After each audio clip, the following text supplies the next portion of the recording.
What if every number you've ever written was a cut, and something out there is bleeding out? SCP-627. Object Class: Esoteric. Overseen by the Department of Surrealistics. This anomaly cannot be held in a room. It cannot be neutralized. It can only be slowed by those who are permitted to see it and who are powerless to stop it. SCP-627 is not an object. It's not a creature. It's a phenomenon, a structural wound. Specifically, it is the damage left inside the noosphere by pure numbers and letters used without context, without meaning attached.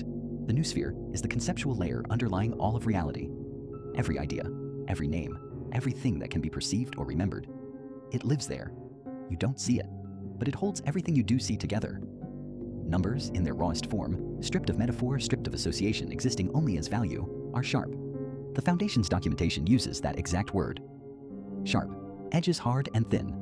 Each use of a pure context-free numeral cuts a microlaceration into the noosphere. One cut is nothing. Two cuts are nothing. But the cuts are described as thin yet multitudinous, accumulating silently, invisibly, across every calculation, every data point, every spreadsheet ever opened. The endpoint, if SCP-627 runs unchecked, is this. Concepts begin to disappear. Not because people forget them, because the space they occupied, in the noosphere, has been punctured through. They simply cease to be perceivable. Unnamed, unremembered, gone. The Foundation's report uses the phrase musical chairs, then adds, in fact, the very phrase musical chairs will be violently ripped from the noosphere.